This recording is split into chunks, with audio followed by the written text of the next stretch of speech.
Hello வாஸ், welcome to டிரைஸ்பாக் தமிழ். நான் உங்கள் பிரவீன். இன்றைக்கி நாம் ஒரு கமர்ஷியல் வெஹிக்கிளை தான் வந்து ரிவ்யூ பண்ண போகிறோம். எஸ், அதாவது முருகப்பா குரூப்ஸ்லேருந்து மாண்ட்ரா எலக்ட்ரிக் அவங்க ப்ரொடியூஸ் பண்ணக்கூடிய ஈவியேட்டர் என்ற இந்த ஒரு சின்ன யானை. ஸோ இந்த வண்டியை பற்றி சொல்லணுன்னா ஈவியேட்டர். ஸோ நமக்கு இங்கே பேஜிங் கொடுத்துருக்காங்க. ஈவின்றதை மட்டும் ப்ளூ கலரில் மென்ஷன் பண்ணியிருக்காங்க. ஸோ ஈவி கம்ப்ளீட்டாக ஒரு எலக்ட்ரிக் கமர்ஷியல் வெஹிக்கிள் தான் இது. ஸோ இதே மாதிரி நம்ம ஏற்கனவே வந்து டாடா ஏஸ் ப்ரோ வந்து நம்ம ரிவ்யூ பண்ணியிருந்தோம். ஸோ அதில் பார்த்தோன்னா நமக்கு ஐஸ் இன்ஜினுமே இருக்குது, ஈவியுமே இருக்குது. ஸோ நம்ம ஈவியுமே வந்து அதில் ஸ்பெஷலைஸ்டாக ரிவ்யூ பண்ணியிருந்தோம். ஸோ அந்த வீடியோ பார்க்கலன்னா நான் டிஸ்கிரிப்ஷன் லிங்க் தரேன், பாருங்கள். ஸோ இப்போது கம்ப்ளீட்டாக இது வந்து ஐஸ் இன்ஜின்லாம் கிடையாது, எலக்ட்ரிக் வெர்ஷனில் தான் வருது நமக்கு. ஸோ இந்த ஈவியேட்டர் எப்படி இருக்குன்னு சொல்லிட்டு ஃபுல்லாக ரிவ்யூ பண்ணலாம்.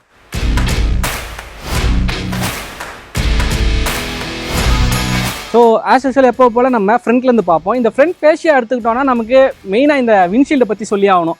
அதாவது மற்ற கமர்ஷியல் வெஹிக்கிளில் வரக்கூடிய விண்ட்ஷீல்டு வந்து இந்த வண்டிக்கு வரல. இது வந்து கம்ப்ளீட்டாக இவங்க மேனுஃபேக்சர் பண்ணுறது, மாண்ட்ராலேருந்து கொடுக்கக்கூடிய விண்ட்ஷீல்டு. அதாவது ஒரே ரொம்ப ஸ்லீக்கி டிசைனில் இந்த எட்ஜஸ் மட்டும் அந்த ஸ்லைட் பெண்டாக வந்து பார்க்க சூப்பராகவே இருக்குது. மற்றபடி ஆனால் இது நம்ம ஆஃப்டர் மார்க்கெட்லலாம் பர்ச்சேஸ் பண்ணி போடுற ஆப்ஷன் இருக்காதுன்னு நினைக்கிறேன். ஏன்னா ஓஎம் ப்ராடக்ட் தான். ஸோ இதுக்கு ரீப்ளேஸ்மெண்ட்டு வராது. இவங்களுடைய டிசைனை அந்த மாதிரி தான் பண்ணியிருக்காங்க. ஸோ அதுக்கப்புறம் நமக்கு வைப்பர் வருது, வித் வாஷரோடு இருக்குது. அண்ட் அப்படி இந்த டிசைனை பொறுத்தவரை நீங்களே பார்க்கலாம். டியூவல் டோனில் இந்த black and yellow colour. So colour ஆப்ஷன்லேயே வந்து நமக்கு 4 கலர் ஆப்ஷன் வருது. இந்த எல்லோ அண்டு கிரே, ஒயிட்டு, அப்புறம் க்ரீனுன்னு சொல்லிட்டு அண்ட் ப்ளூ கூட இருக்குன்னு நினைக்கிறேன், 5 கலர் ஆப்ஷன். பட் எனக்கு இந்த எல்லோ வந்து பர்சனலாக ரொம்ப பிடிச்சிருக்கு. அதனால தான் ரிவ்யூக்கு அந்த வண்டி எடுத்துகிட்டு வந்திருக்கேன். ஸோ அந்த ஃப்ரண்ட் போர்ஷனில் பார்க்கும்போது உங்களுக்கு டியூவல் டோனில் வந்து ஆப்டாக சூப்பராக கொடுத்துருக்காங்க. ஸோ நம்ம அதர் கலர்ஸ் எடுத்தாலுமே அந்த ஒயிட்டுக்கு இந்த பிளாக்கு அண்ட் க்ரீனுக்கு இந்த பிளாக் எல்லாமே பார்க்க அந்த டிசைன் ஸ்ட்ரக்சர் வந்து ஸ்டைல் வந்து சூப்பராகவே இருக்குன்னு சொல்லலாம். அண்ட் மெயினாக போல்டாக இந்த மோண்ட்ராவோடைய அந்த கழுகு லோகோ குரோமில் சூப்பராகவே இருக்குது. அண்ட் அந்த ரெட் கலர் ஃபினிஷில் பார்க்க அல்டிமேட்டாகவே இருக்குது. நல்ல ஒரு பெருசாக கொடுத்துருக்காங்க. மெயினாக இந்த ஹெட்லாம்ப் விஷயத்துக்கு வந்தோன்னா, ஸோ இந்த வண்டியில் பார்த்திங்கன்னா நமக்கு 2 வேரியன்ட் டைப்பில் இருக்குது. அதாவது லோ மாடல், இப்போ நம்மக்கிட்ட இருக்கிறது வந்து லோவஸ்ட் மாடல், டாப் மாடல் ஒன்று இருக்குது. ஸோ 2 மாடல் ஆப்ஷன் தான். ஸோ இந்த லோ மாடலில் பார்த்தோன்னா நமக்கு ப்ரொஜெக்டர் ஹெட்லாம்ப்ஸ் கொடுத்துருக்காங்க. அண்டு ஹாலோஜனில் தான் வந்து இண்டிகேட்டர்ஸு ஹெட்லாம்ப்ஸ் வருது, ஃபாக் லேம்ப்ஸு வரல நமக்கு. பட் அதுவே டாப் மாடல் எடுத்துக்கிட்டோம்னா நமக்கு எல்இடியில் வந்து ஹெட்லாம்ப்ஸு, ஃபாக் லேம்ப்ஸு எல்லாமே எல்இடியில் கொடுத்துருக்காங்க, இண்டிகேட்டர்ஸ் எல்லாமே. அண்ட் மெயினாக இந்த இடம் உங்களுக்கு பார்த்தா தெரியும், இங்கே வந்து ஒரு நார்மலான ஒரு ஃபிட்டட் பம்பர் டைப்பில் இருக்குது இல்லையா. ஸோ நமக்கு டாப் மாடல் போனோன்னா நமக்கு ஆடாஸ் ஃபியூச்சருமே வருது. ஸோ நமக்கு அதுக்கு ஆடாஸ்க்கான ரேடாரு, அந்த கேம் எல்லாமே இந்த இடத்துல வந்துடும். ஸோ லோவஸ்ட் மாடலில் அது கிடையாது ஆப்ஷன். அண்ட் ஓகே, ஃப்ரண்ட் வியூவில் நமக்கு இந்த இடத்துல இந்த ஹூக் கொடுத்துருக்காங்க டோ பண்ணுறதுக்கு. அண்ட் ஓகே, அப்படியே நம்ம இப்போ சைட் லுக் பார்க்கலாம். முதல்ல டயர்ஸ் எடுத்துக்கலாம். நமக்கு 15 இன்ச்சஸில் சிஆர் டயர்ஸ் யூஸ் பண்ணியிருக்காங்க. ஸோ ஹெவியஸ்ட் லோட் நம்ம கொண்டு போனோம் இல்லையா, அதுக்கேற்ற மாதிரி இந்த டயர்ஸை கொண்டு வந்திருக்காங்க. அந்த பேட்டர்ன்ஸுமே பார்த்தோன்னா நமக்கு கமர்ஷியல் வெஹிக்கிளில் வரக்கூடிய டிஃபால்ட் அதே பேட்டர்ன்ஸ் எல்லாமே அப்படியே தான் இருக்குது. ஸோ அதுக்கப்புறம் இந்த கேபினோடைய இந்த ஒரு டிரைவர் கேபின் இருக்குது இல்லையா, இதோடைய டோர் ஹேண்டில்ஸ் எல்லாமே அண்டு இந்த மாடல் டிசைன் எல்லாமே பார்த்திங்கன்னா இதுக்கு முன்னாடி வந்து நமக்கு மாண்ட்ரா எலக்ட்ரிக் ரொம்ப நாளாகவே இருக்குது. ஸோ அதே டிசைனை தான் வந்து ஃபாலோ பண்ணியிருக்காங்க, எந்த ஒரு சேஞ்சஸும் இல்லை. பட் இப்போ ஒரு ஃபேஸ் லிஃப்ட் அப்டேட் மாதிரி கொடுத்துருக்காங்க. அதில் தான் நான் சொன்ன மாதிரி அந்த டாப் மாடலில் எல்இடி ஹெட்லாம்ப்ஸ்லாம் வருது இல்லையா, அந்த மாதிரி. ஸோ இந்த ஃபுட் பேக் சொன்னேன் இல்லையா, இந்த ஃபுட் பேக் வந்து இதில் வெளியில் இருக்குது.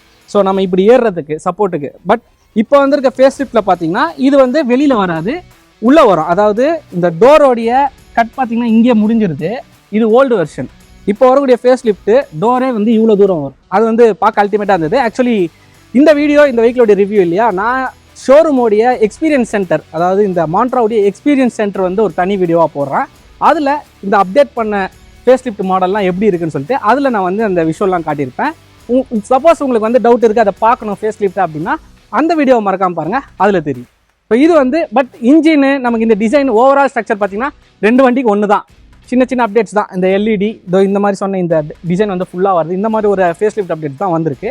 ஸோ அதே மாதிரி டாப் மாடலில் நமக்கு இன்டீரியர் வந்து ஏசி கேபின் வருது, இது வந்து நான் ஏசி கேபின். ஸோ இந்த மாதிரி அப்டேட்ஸ்லாம் இருக்குது. ஸோ அதை ஒரு வேள் டாப் மாடல் பார்க்கணுன்னா நீங்கள் அந்த வீடியோ பாருங்கள். மற்றபடி நமக்கு ஆஸ் யூஷுவல் இந்த டோர் ஓப்பன் பண்ணுறது, இந்த ஓஆர்விஎம் இதெல்லாமே அதே மாதிரி தான் இருக்குது. ஸோ இது வந்து 180 டிகிரி ரொட்டேட்டபிள் ஓஆர்விஎம் கொடுத்துருக்காங்க நமக்கு. அண்டு இந்த இடத்துல இந்த வண்டியோடைய மாடல் நம்பர் மென்ஷன் பண்ணியிருக்காங்க, E350L. அண்ட் இந்த இடத்துலையுமே சின்னதாக ஒரு இண்டிகேட்டர் ஹாலோஜன் பல்பில் வந்திருக்கு. ஸோ அப்படியே இந்த ரியர் கேபினுக்கு வரும்போது மெயினாக நம்ம சஸ்பென்ஷன் பற்றி சொல்லியே ஆகணும். ஸோ சஸ்பென்ஷனை நம்மளால் ஓப்பனாகவே பார்க்க முடியுது. ஸ்டேஜ் 2 அட்வான்ஸ்டு பேராபோலிக் சஸ்பென்ஷன் கொடுத்துருக்காங்க. ஃப்ரண்ட்லியுமே நமக்கு பேராபோலிக் சஸ்பென்ஷன் தான், ரியர்லையுமே பேராபோலிக் சஸ்பென்ஷன் தான். ஸ்டேஜ் 2 அட்வான்ஸ்டாக வந்து இதில் கொடுத்துருக்காங்க. 2 லீஃப் வர மாதிரி ஆல்மோஸ்ட் நமக்கு 1.7 டன் வந்து பேலோட் கெப்பாசிட்டி வந்து கொண்டு போக முடியும். ஸோ அதுக்கேற்றாப்புல அந்த சஸ்பென்ஷனை வந்து டிசைன் பண்ணியிருக்காங்க. அண்ட் ஓவரால் சைட் லுக்கை பொறுத்தவரை இதுதான். ஆனால் நம்ம பிரேக் சொல்லி ஆகணும். வெஹிக்கிளுடைய பிரேக்ஸ் எடுத்துக்கிட்டோம்னா நமக்கு ஃப்ரண்ட்டில் டிஸ்க் பிரேக் கொடுத்துருக்காங்க, ரியலாக ட்ரம் பிரேக் கொடுத்துருக்காங்க. அண்டு மோட்டார் எடுத்துக்கிட்டோம்னா பிஎஸ்எம் மோட்டார் கொடுத்துருக்காங்க உள்ள. ஸோ நான் வந்து எக்ஸ்பீரியன்ஸ் சென்டரில் வந்து நான் வெறும் பாடி சேசிஸை மட்டுமே பார்த்துருந்தேன். ஸோ அதில் வந்து டீட்டெயிலாக என்னால் ஒன்றா பார்த்து சொல்ல முடிஞ்சுது. ஸோ எக்ஸ்பீரியன்ஸ் சென்டர் வீடியோவில் முடிஞ்ச அளவுக்கு நான் வந்து அதை டீட்டெயிலாக கவர் பண்ணுறேன், இண்டிவிஜுவலாக உங்களுக்கு காட்டிட்டு. ஸோ இதில் வந்து நம்ம மோட்டார்லாம் டக்குன்னு பார்த்துட முடியாது. பட் என்னென்னா இங்கே சென்டரில் வந்து நமக்கு ஒரு 2 கூலன் பாக்ஸ் கொடுத்துருக்காங்க. ஒன்று வந்து நமக்கு மோட்டார் அண்டு ப்ளக்இன் ஒயர்ஸ் எல்லாமே இருக்குது, எம்சி யூனிட் இருக்குது. ஸோ அதுக்கு கனெக்ஷன்லாம் ஒயர் இருக்குது. அந்த ஒயர் எல்லாமே ஒரு வேளை வெயிலெல்லாம் கண்டிப்பாக கண்டெய்னர் தூக்கிட்டு தான் போவோம். ஸோ அந்த டைமில் ஓவர் ஹீட் ஆயிடுச்சுன்னா உடனே கூல் பண்ணுறதுக்காக ஒரு பாக்ஸ் கொடுத்துருக்காங்க கூலண்டு. இன்னொரு பாக்ஸ் வந்து பேட்டரியை வந்து கூல் பண்ணுறதுக்கான ஒரு ஆப்ஷன் கொடுத்துருக்காங்க. அதாவது பேட்டரிக்குன்னே தனியாக ஒரு கூலன் ஆப்ஷன் கொடுத்துருக்காங்க, பிசியூன்னு சொல்லிட்டு. ஸோ அது வந்து என்ன ஆகுனா பேட்டரி சொல்லவே வேணாம், நமக்கு டக்குன்னு ஹீட் ஆகும் இல்லையா, அதை வந்து கூல் பண்ணுறதுக்கான ஆப்ஷன், அதுக்கான ஒரு ஹோஸ் பைப் கனெக்ஷன்லாம் கொடுத்து கூல் பண்ணுறதுக்கு ஒரு ஆப்ஷன் கொடுத்துருக்கு. இது மட்டும் இல்லாமல் அடிஷ்னலாக இந்த வண்டி வந்து நான் ஏசி கேபின் நான் சொல்லியிருந்தேன். இருந்தாலுமே ஏசி கம்ப்ரஸர் இருக்குது. எதுக்காகனா பேட்டரியை கூல் பண்ணுறதுக்கு. ஓவர் ஹீட் ஆகிடுச்சுன்னா வித்தின் ஒரு 10 to 15 மினிட்ஸ்லேயே பேட்டரி திருப்பி நார்மல் ஸ்டேஜுக்கு வந்துடும், கூல் பண்ணிடும். ஸோ அதுக்கான ஒரு ஏசி கம்ப்ரஸருமே வந்து பேட்டரிக்காக வச்சுருக்காங்க. அது வந்து பேட்டரியை கூல் பண்ணுறதுக்காக. ஓவராலாக பாடியோடைய சேசிஸு இந்த அப்டேட்டட் ஃபேஸ் லிஃப்டோடைய ப்ரைஸுன்னு நம்ம எடுத்துக்கிட்டோம்னா இந்த லோவர் மாடல் வந்து அப் டு 15 lakhs வரை வருது. டாப் மாடல் வந்து இதை விட ஒரு 1 lakh வந்து இன்னும் எஸ்டிமேஷன் வரல. டாப் மாடல் இப்போ தான் வந்திருக்கு ஃபேஸ் லிஃப்ட்டு. ஸோ அதோடைய ப்ரைஸ் வந்து இதில் வந்து ஒரு 1 lakh எக்ஸ்ட்ரா ஆகும், ஏன்னா ஏசி கேபின் வரனால. ஸோ 15 lakhs அரௌண்டில் இந்த ஒரு பட்ஜெட்டில் பயங்கரமான வண்டினே சொல்லலாம் இதை. ஸோ இதில் அந்த டாப்பு ஃபுல் கவர்டு கண்டெய்னர் நம்ம போட்டோம்னா அதில் இன்னொரு அடிஷ்னலான ஆப்ஷனுமே இருக்குது. ஏன்னா நம்ம இப்போது சப்போஸ் பேக்கரிஸு இந்த மாதிரி ஸ்வீட் ஷாப்ஸ் இவங்களாம் வந்து அந்த மாதிரி ஃபுல் கவர்டு கண்டெய்னர் தான் யூஸ் பண்ணுவாங்க. அவங்களுக்கு என்னென்னா மெயினாக ரிஃப்ரிஜிரேட்டர் இருக்கக்கூடிய கண்டெய்னர் தான் வந்து சூஸ் பண்ணுவாங்க. ஏன்னா நிறைய ஐட்டம்ஸ் வந்து சில்னஸ் தேவைப்படும் அவங்களுக்கு. இஃப் ஃபார் எக்ஸாம்பிள் இந்த ஃப்ரைட் ஐட்டம்ஸ்லாம் கூட ஃப்ரிட்ஜில் அதுமாதிரி ரெஃப்ரிஜிரேட்டர் ஆப்ஷன்னாவே ஃப்ரிட்ஜில் இருக்கக்கூடிய ஐட்டம்ஸ் தான் நிறைய வச்சுருப்பாங்க, வெளியில் வைக்கக்கூடாது. ஸோ அதெல்லாமே கண்டெய்னரே வந்து ரெஃப்ரிஜிரேட்டர் ஆப்ஷனோடைய அந்த மாதிரி க்ளோஸ்டு கண்டெய்னருமே இவங்க பண்ணி தராங்க. ஸோ உங்களுக்கு எந்த மாதிரி ஆப்ஷன் வேணுமோ அதுக்கேற்றப்பில் இவங்க டிசைன் பண்ணி கொடுத்துருவாங்க. அதுக்கேற்றப்பில் தான் ப்ரைஸு, அதே மாதிரி மெட்டீரியல் என்னவோ அதை டிபெண்ட் பண்ணி தான் ப்ரைஸுமே சூஸ் ஆகும். ஸோ அப்படியே ரியர் போர்ஷனுக்கு வந்தோம்னா நமக்கு இங்கே இந்த கண்டெய்னருடைய டோர்ஸ் வந்துடும். ஸோ இந்த கண்டெய்னருடைய பேலோட் நான் 1.7 டன் சொன்ன மாதிரி இதோடைய லென்த் அண்ட் வித்துன்னு நம்ம எடுத்துக்கிட்டோம்னா நமக்கு இதோடைய இந்த நீளம் லென்த்து பார்த்தீங்கன்னா 10.7 feet கிட்ட வரும். அதே மாதிரி இந்த வித்து எடுத்துக்கிட்டோம்னா நமக்கு அரௌண்ட் 5.5 கிட்ட வரும். ஸோ நல்ல ஒரு லார்ஜான பாடி ஸ்கேல் தான் கொடுத்துருக்காங்க. அண்ட் அப்படியே ரியரில் பார்த்தோன்னா நமக்கு இங்கே பிரேக் லைட்ஸு, இண்டிகேட்டர்ஸ் நார்மலானதுக்கு வந்துடுது, எல்இடி ஆப்ஷன்லாம் கிடையாது. டாப்லேயுமே வந்து நமக்கு நார்மல் தான் வரும் ரியரை பொறுத்தவரை. அண்ட் இந்த இடத்துல நமக்கு வந்து அடிஷ்னல் டயர் வந்து இங்கே கொடுத்துட்றாங்க. ஸோ அவுட் ஆஃப் த பாடி தான் கீழே வைக்கிற மாதிரி கொடுத்துருக்காங்க. மெயினாக ரியர் போர்ஷன்லேயே நான் சொல்லணும்னா இங்கே பார்த்தீங்கன்னா உங்களுக்கு தெரியும் சென்சார் கொடுத்துருக்காங்க. இது வந்து டிஃபால்ட்டாக வர்றது தான். நமக்கு பேஸ் மாடலே வந்து ரியர் சென்சார் இருக்குது. ரிவர்ஸ் எடுக்கிறோன்னா நமக்கு அந்த பீப் சவுண்ட் வந்து நோட்டிஃபை பண்ணோம். பட் உங்களுக்கு வேணும்னா நீங்கள் அதை ரியர் கேமரா செட் பண்ணி அப்டேட் பண்ணிக்க முடியும். ஸோ ரியர் கேமரா செட் பண்ணால் எப்படிப்பா நான் பார்க்குறதுன்ற ஒரு கேள்வி இருக்கலாம். எஸ், இந்த வெஹிக்கிளில் இன்ஃபோடெயின்மெண்ட் சிஸ்டம் மாற்ற மாதிரியும் உங்களுக்கு ஆப்ஷன் இருக்குது 9 inches.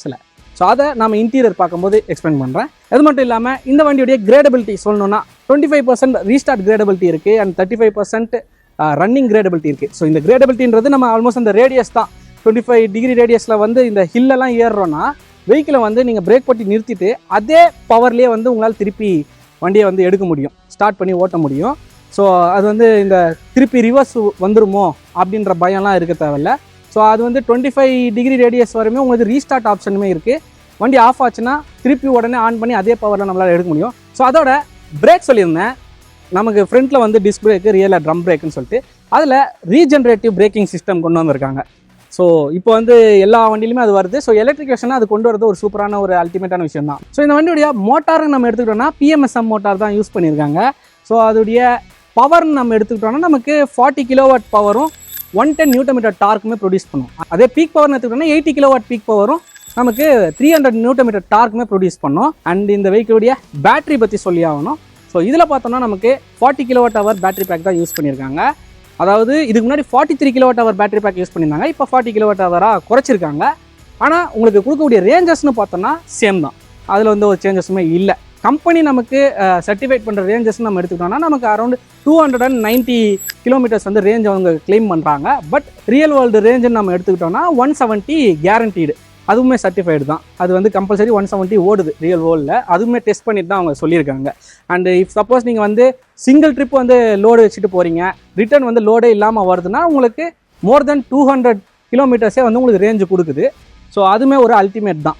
என்ன கேட்டிங்கன்னா 290 எஸ்டிமேட்டட் தான். உங்களுடைய டிரைவிங் வந்து சூப்பராக இருந்ததுன்னு வைங்களேன், பர்ஃபெக்டான டிரைவிங்காக இருந்ததுன்னா உங்களுக்கு கம்பல்சரி லோடை வச்சு 200 அபோவ் தான் வந்து உங்களுக்கு கொடுக்கும் ரேஞ்சஸ். அண்ட் ஓகே, இப்போ நம்ம இன்டீரியர் எப்படி இருக்குன்னு சொல்லிட்டு பார்க்கலாம். அதுதான் மெயினான விஷயம்.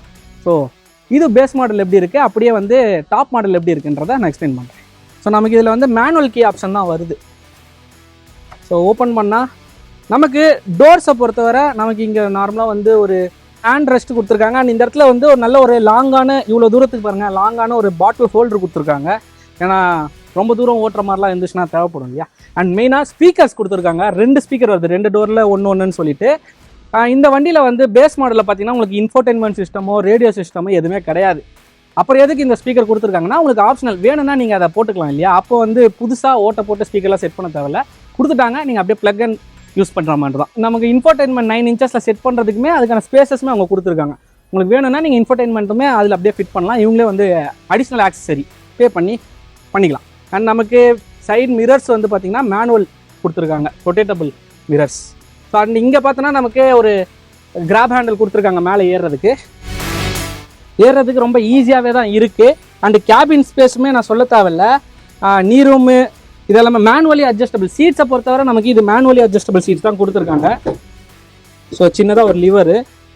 அண்டு இதில் வந்து நமக்கு இந்த ஏபிஎஸ் சிஸ்டம்லாம் வரல, எலக்ட்ரானிக் பார்க்கிங் பிரேக்லாம் வரல ஈவின்றதால நமக்கு ஹேண்ட் பிரேக் கொடுத்துருக்காங்க. So hand brake is must இந்த வெஹிக்கிளை பொறுத்தவரை. ஸோ அப்படியே டோர் க்ளோஸ் பண்ணிப்போம். அண்ட் இந்த ஃபேஸ் லிஃப்ட், இப்போது புதுசாக வந்த ஃபேஸ் லிஃப்ட் இன்னொரு அப்டேட் என்னென்னா, இந்த லெக் ரெஸ்ட் இருக்குது இல்லையா, இந்த ஃபுட் ரெஸ்ட் வந்து இதில் ஃப்ளாட்டாக இருக்குது. இப்போ வந்து இதை கொஞ்சம் அப்டேட் பண்ணியிருக்காங்க, கொஞ்சம் லென்த்தியாக நல்ல ஒரு டிசைனாக கொடுத்துருக்காங்க. இது வந்து ரொம்ப சிம்பிளஸ்ட்டாக இருக்குது, அதில் கொஞ்சம் டிசைனாக வருது இப்போ வந்து ஃபேஸ் லிஃப்ட்டில். ஏன்னா நமக்கு கிளச்சு கிடையாது எலக்ட்ரிக்ன்றனால இந்த ஃபுட் ரெஸ்ட்டுக்கு. அண்ட் ஆக்சுவலாக நமக்கு ஆக்சிலேட்டர் பிரேக் இருக்குது. அண்டு நமக்கு இது எலக்ட்ரிக் ஸ்டீரிங் வீல் கொடுத்துருக்காங்க. அண்ட் ஹார்னுமே ரீசனபிளாக நல்லாவே இருக்குது. அந்த ஹார்ன்லேயுமே நமக்கு இந்த மாண்ட்ராவுடைய லோகோ போட்டு அல்டிமேட்டாக இருக்குது. அண்ட் மெயினாக இந்த டிஎஃப்டி டிஸ்பிளே சொல்லி ஆகணும், நல்லா சின்னதாக வந்து மினிமலிஸ்டிக் டிசைனில் கொடுத்துருக்காங்க. கலர்டு எல்சிடி டிஸ்பிளே தான் கொடுத்துருக்காங்க. நமக்கு ஆக்சுவலாக இதில் வந்து ஸ்பீடோமீட்டர், அந்த எவ்வளோ போகிறோம் ஓடியோமீட்டர் இருக்குது. அண்டு இப்போ பேட்ரி எவ்வளோ % இருக்குது, ஸோ எவ்வளோ பவர் வந்து இப்போ 14.05 வால்ட் வந்து பவர் ப்ரொடியூஸ் இருக்குது பேட்டரியிலேருந்து. ஸோ இதெல்லாமே வந்து நம்ம டீட்டெயிலாக பார்த்துக்க முடியும். அண்ட் ட்ரிப்பு எல்லாமே செட் பண்ணிக்க முடியும். அண்ட் இன்னும் எவ்வளோ ரேஞ்சஸ், எனக்கு 178 கிலோமீட்டர் ரேஞ்சஸ் காட்டுது, 99% பேட்டரி பவர் இருக்குது. ஸோ 178 கிலோமீட்டர் ரேஞ்சு, எவ்வளோ ரேஞ்சஸ் இருக்குன்றத கூட காட்டுது நமக்கு. சூப்பரில். அண்டு அதுக்கப்புறம் நமக்கு இந்த ஷிஃப்டர்ஸ் எடுத்துக்கிட்டோன்னா நமக்கு ஆஸ் யூஸ்வல் எல்லாத்துலேயும் வர மாதிரி இந்த ஹெட்லைட் ஆன் பண்ணுறதுக்கு வைப்பர்ஸு, வாஷர், இதுக்கான சுவிட்சஸ் கொடுத்துருக்காங்க. அண்ட் இந்த இடத்துல நமக்கு யூஎஸ்பி சார்ஜிங் போர்ட் ஒன்று கொடுத்துருக்காங்க, சூப்பர்னே சொல்லலாம். ஓகே, இதுதான் நான் சொன்னேன் இந்த 9 இன்ச்சஸ்க்கான இன்ஃபோடெயின்மெண்ட் சிஸ்டம் செட் பண்ணுறதுக்கான ஒரு ஸ்பேஸு. இப்போ பேஸ் மாடலில் வரதில்ல, நம்ம வந்து டாப் மாடல்லையுமே வந்து ஆக்சசரி தான், அடிஷ்னல் ஆக்சசரி தான், நம்ம பே பண்ணி தான் போட்டுக்கணும். அதுதான் நமக்கு டாப் மாடலில் என்ன பார்த்தீங்கன்னா, நீங்கள் இதை செட் பண்ணுறீங்கன்னா ரியர் கேமரா வந்து ஃபிட் பண்ணி செட் பண்ணிக்கலாம். அண்ட் டாப் மாடலில் நமக்கு ஏசி வென்ஸ் வருது. இது வந்து நான் ஏசி கேபின்னு சொல்லியிருந்தேன், இதில் வந்து நமக்கு ஏசி வென்ஸ் வந்துடும். ஸோ ஏசி கேபினாக தான் ஒர்க் ஆகும். அண்ட் கியர் நாபு ரொட்டேட்டபிள் நாபாக கொடுத்துருக்காங்க நமக்கு. ஸோ அதில் பார்த்தோன்னா நமக்கு ரிவர்ஸு, நியூட்ரலு அண்டு சிட்டி பவர்னு சொல்லிட்டு 2 ரைட் மோட்ஸ் கொடுத்துருக்காங்க. ஸோ சிட்டியே போதும் எனக்கு தெரிஞ்சு, பவரே தேவைப்படாது, சிட்டிலே அல்டிமேட்டாக இருந்துச்சு ஓட்டும் போது. அண்ட் அசார்டுக்கான ஒரு சின்ன ஸ்விட்சு கொடுத்துருக்காங்க, அதுவுமே சூப்பராக இருக்குது. இந்த இடத்துல சின்னதாக ஒரு க்ளோ பாக்ஸ் கொடுத்துருக்காங்க, நீங்கள் டாக்குமெண்ட்ஸ் ஏதாவது வச்சுக்கலாம். மற்றபடி சீட்டை பொறுத்தவரை நமக்கு வந்து லெதரேட்டில் கொடுத்துருக்காங்க, ரொம்பவே குஷனபிளாக அல்டிமேட்டாகவே இருக்குதுன்னு சொல்லலாம். அதுவுமே இந்த கேபினில் 3 பேர் வந்து தாராளமாக உட்கார முடியும், அந்த அளவுக்கு ஸ்பேசஸோட சீட்டுமே கொடுத்துருக்காங்க. 2 ஹெட்ரெஸ்ட் வருது சீட்டில். இந்த இடத்துல மிட்லிமான ஒரு ஆள் உட்காரலாம், 3 பேர். ஸ்லீப் கேபின் கிடையாது, டே கேபின் தான் இது. பட் ஸ்லீப் கேபினாக யூஸ் பண்ண கூட ஒரு ஆள் வந்து தாராளமாக தூங்கலாங்க, இப்படி போட்டு வச்சுட்டு மொத்தமாக அல்டிமேட்டாக சொல்லலாம். சீட் பெல்ட்டுமே வந்துடுது இண்டிவிஜுவலாக 3 பேருக்குமே 3 சீட் பெல்ட் வந்துடுது. அண்டு மெயினாக இது வந்து இன்சைடு மூமெண்ட் கேபின் அந்த கான்செப்ட் எப்படின்னா, ஈஸியாக என்னால் இங்கேருந்து சீட்டை மாறிக்க முடியும். ஸோ இறங்கி நான் வந்து இந்த பக்கம் ஏறணும்னு அவசியம் இல்லை. டிரைவர் நாங்கள் இப்போ சப்போஸ் டயர்டாக இருக்கேன் சேஞ்ச் பண்ணணுன்னா இறங்கி வந்து நான் சேஞ்ச் பண்ணணும்னு அவசியமே இல்லை. அந்த அளவுக்கு நமக்கு நீ ரூம் ஸ்பேஸ்லாம் வந்து நிறைய கொடுத்துருக்காங்க. ஈஸியாகவே வந்து சீட் டு சீட்டு சேஞ்ச் ஆகிக்கலாம். அல்டிமேட்டாகவே இருக்குது. ஸோ இப்போ இந்த வண்டி எப்படி இருக்குன்னு சொல்லிட்டு ஓட்டி பார்ப்போம். ஸோ கைஸ் இப்போ வந்து நம்ம இந்த வெஹிக்கிளை ஓட்ட போகிறோம். ஸோ முதல்ல ஹேண்ட் பிரேக் எடுத்துகிட்டு, ஆல்ரெடி வெஹிக்கிள் நான் ஆனில் தான் வச்சுருக்கேன். ஸோ பிரேக்கை பிடிச்சிட்டு நம்ம இப்போ வந்து சிட்டி மூடுக்கு ரைடை மாற்றிட்டோம். ஸோ இப்போ பிரேக்கை ரிலீஸ் பண்ணிவிட்டு, ரிலீஸ் பண்ணாலே மூவ் ஆகிடுது. ஆக்சிடென்ட் கொடுக்க தேவையில்லை. அல்டிமேட்டுப்பா. மோஸ்ட்லி வந்து இந்த பிரேக்கை அப்ளை பண்ணிவிட்டு எடுத்ததுக்கப்புறம் ஆக்சிடென்ட் கொடுத்தா தான் வெஹிக்கிள் மூவ் ஆகும். ஸோ அது வர ரெஸ்ட்லேயே தான் இருக்கும். பட் இது பரவாயில்ல, விட்டதும் அப்படியே எவ்வளோ ஸ்லோவாக போகுது பாருங்கள். ஆனால் நம்ம அப்படியே ஆக்சிடென்ட் கொடுக்க கொஞ்சம் பவர் ப்ரொடியூஸ் ஆகுது. அண்ட் ஸ்டீரிங், எலக்ட்ரிக் ஸ்டீரிங் நான் சொன்னேன், சீரியஸாக சொல்கிறேன், ரொம்ப ஈஸியாக இருக்குது. நீங்கள் பார்த்தா தெரியும், ரொம்ப ரொம்ப ஈஸியாக இருக்குது ஹேண்டில் பண்ணுறதுக்கு. கம்ஃபர்ட்டாக இருக்குதுன்னு சொல்லலாம். சூப்பராக இருக்குது ஓட்டுறதுக்கு பவரு. ஸோ அதான் நான் சொன்னேன், வித்தின் 15 செகண்ட்லேயே நமக்கு வந்து அரௌண்டு 50 kmph வந்து ஸ்பீடை வந்து இது போயிடும். ஸோ அதை லைட்டாக நான் ஆக்சிடென்ட் கொடுத்தாலே அல்டிமேட்டாக போகுது. ஸோ சஸ்பென்ஷனுமே நமக்கு ஆஸ் யூஸ்வல் மற்ற வண்டிகளை வர மாதிரி தான், அதே மாதிரி தான் இருக்குது. அதே பேராபோலிக் அட்வான்ஸ்டு ஸ்டேஜ் 2. ஸோ இப்போ நீங்கள் அந்த குலுங்குனதை பார்த்துருப்பீங்க. ஸோ அதே மாதிரி தான் ஆஸ் யூஸ்வல். ஏர் சஸ்பென்ஷனாக இருந்தால் இன்னும் நல்லா இருந்திருக்கும். ரிவர்ஸ் வந்து அப்படியே ரிவர்ஸ் கியரை போட்டு சேம் அதே தான். நான் ஆக்சிடென்ட்டே கொடுக்கல, கியரை போட்டு அப்படியே எடுத்தால் போதும். ரொம்பவே ஸ்மூத்தாக இருக்குது. பவர் ஸ்டீரிங்க்கு ஈக்குவலாக தான் இருக்குது இந்த எலக்ட்ரிக் ஸ்டீரிங் அல்டிமேட்டாக. ஸோ லைட்டாக நம்ம அந்த டேர்ன் பண்ணாலே அந்த டேர்னிங் ரேடியஸ் இருக்கட்டும் அல்டிமேட்டாக இருக்குதுன்னு சொல்லலாம். அண்ட் எனக்கு அந்த பர்ஃபார்மன்ஸ் ரொம்பவே பிடிச்சிருக்கு. சஸ்பென்ஷன் நமக்கு வந்து நான் பெருசாக சொல்கிற மாதிரி இல்லை. இந்த கமர்ஷியல் வெஹிக்கிளில் வரக்கூடிய அதே டிஃபால்ட் சஸ்பென்ஷன் அந்த ஃபீல் தான் கிடைக்குது. டிரைவிங்கே வந்து ரொம்ப ஸ்மூத்தாக இருக்குது. ரொம்ப நான் ஸ்ட்ரகிள் பண்ணி அந்த இதெல்லாம் ரொம்ப யோசிக்கிறதால ரொம்ப ஸ்மூத்னா அவ்வளோ ஸ்மூத்தாக இருக்குது. நம்ம இது அந்த டாடா ஏஸ்போவில் கூட நான் அந்த வீல் வந்து ரொம்ப சின்ன சைஸ் கொடுத்துருந்தாங்க, ஒரு கம்ப்ளைண்ட் சொல்லியிருந்தேன். அது வந்து ஒரு இஷ்யூவாக இருக்குன்னு சொல்லிட்டு. பட் இதில் பரவாயில்ல, நமக்கு 15 inches கொடுத்துருக்காங்க. அது வந்து 14 inchesக்கும் கம்மியான வீல் தான் கொடுத்துருந்தாங்க. அந்த ஒரு டைட்னஸ் இருந்தது நமக்கு அந்த வண்டி ஓட்டும் போது. பட் இதில் வந்து ரொம்ப ஸ்மூத்தாக இருக்குது ஓட்டுறதுக்கு, அல்டிமேட்டாக இருக்குன்னு சொல்லலாம். அண்ட் இதை நான் சொன்ன மாதிரி 200 km ரேஞ்சஸ் தாராளமாகவே கொடுக்கும். நீங்கள் நல்ல ஒரு ரைடிங் ஸ்கில் இருந்ததுன்னா உங்ககிட்ட லோடு வச்சுட்டு போனாலுமே நீங்கள் ஒரு சைடு எம்டி கொடுத்தீங்கன்னா கூட 200 சாலிடாக தொட்டுருவீங்க. ஸோ கைஸ் சிட்டி ரைடு வந்து நமக்கு போதுமானது தான். ஸோ நான் சிட்டியில் தான் இவ்வளோ சூப்பரான பர்ஃபார்மன்ஸ் கிடைக்குது, நல்லா ஓட்டிகிட்ருக்கேன். அண்ட் நமக்கு பவர்னு சொல்லிட்டு ஒரு ரைட் மோட் ஆப்ஷனுமே இருக்குது. பட் பவர் ஆப்ஷன் எங்கே நமக்கு தேவைப்படும்னா, இப்போ சப்போஸ் நம்ம வந்து ஒரு ஆஃப் ரோடான இடம், லைக் நம்ம ஒரு சேத்துல ஓட்டுறோம் போது கொஞ்சம் ஸ்ட்ரகிள் ஆகும் இல்லையா, ஹெவி லோடு வச்சுட்டு வெஹிக்கிள். அந்த டைமில் நீங்கள் பவர் மோட் போட்டிங்கன்னா உங்களுக்கு பீக் பவர் வந்து நான் சொன்ன மாதிரி அந்த 300 Nm torque 80 kW peak power வந்து ப்ரொடியூஸ் ஆகும். ஸோ அப்போ வந்து உங்களுக்கு ஈஸியாக இருக்கும் வெளியில் வரத்துக்கு, அந்த லோடை வச்சுட்டு எடுக்கிறதுக்கு. ஸோ அதுக்காக இந்த பவர் மோடை நம்ம யூஸ் பண்ணலாம். ஆனால் பவர் மோட்லேயே வந்து நீங்கள் நார்மலாக ரைட் பண்ணக்கூடாது. சிட்டி மோடு தான் வந்து நமக்கு ரைடிங்கான மோடு. அந்த மாதிரி டைமில் மட்டும்தான் அந்த பவர் மோடை வச்சு வெஹிக்கிளை வெளியில் எடுத்துகிட்டு அகைன் அதுக்கப்புறம் நீங்கள் வந்து அதை தாண்டினதுக்கப்புறம் நார்மல் ரோடு வந்து சிட்டி மோடு போட்டு ஓட்ட ஆரம்பிச்சிடலாம்.